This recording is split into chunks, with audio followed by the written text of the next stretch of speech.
Alright, this is how you find owner information. Now, this is like the sniper method, and this is for like larger properties that you're not mass dialing and it's not on a dialer system. This is what I'm talking about. So let's say I get this property right here, right? It's a 36 unit, right, in Ocala. I look at it, I'm looking for deals like around this size, etc. Okay, I click on it,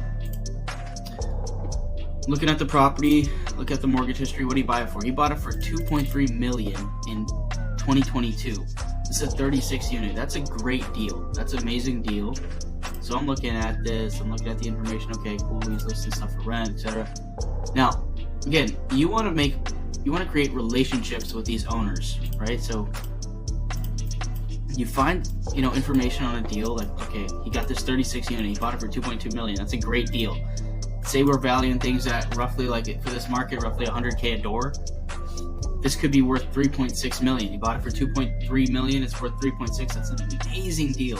He made almost 1.7 in equity, I think. So that's amazing. Okay.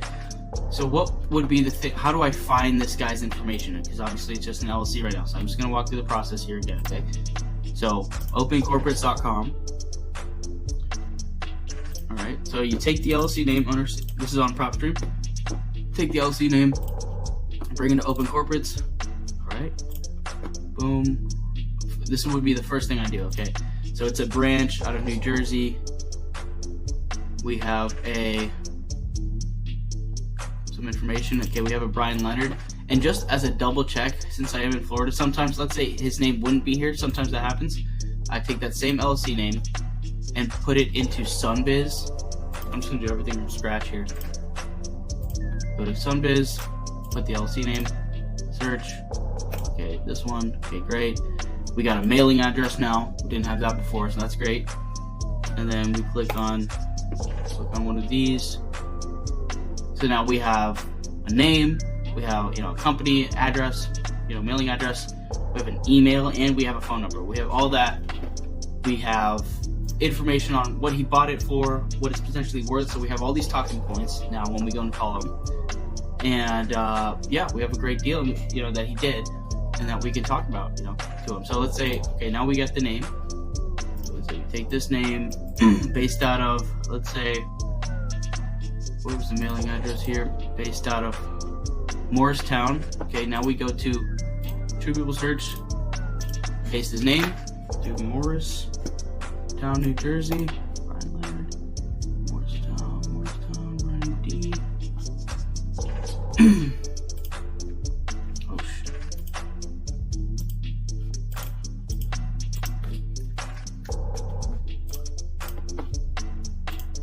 Alright, Morristown. 513 288. Okay. Now this phone number just matched with the one I have on here. So this is the contact. I would even copy this link. And by the way, you should be making files, like you should have a CRM with all the information on all the owner information and things like that, and when's the last time you talked to them, record all the phone calls, everything like that, just so let's say he doesn't answer or he answers and the call didn't go great. Okay, that's fine. We'll call again, in a week. But having a database of all this uncontacted, you see contact, relationship, call attempted, contacted, follow-up, uncontacted, the right phone number. You need to be keeping track of all the owners, all that information. So right here I have this file. I took that file, plugged it into his name here. Look, bought a great deal in 2022, 36 unit for 2.2, probably worth close to 3.6. So a lot of talking points. We got an email, we got a phone number, we got a name, we got a mailing address. All that just in the matter of a few seconds or a few minutes, whatever. But now we have the contact information for this 36 unit owner. We can talk to him, we can form a relationship, and that is the game of larger multifamily direct to seller outreach. This is the game. This is exactly what I do. You just do this to all the owners that for the buildings that you're interested in, and you form relationships with them. That's how it works. This is the process of how to get in contact with them, actually. And then you contact them and say they don't answer, whatever.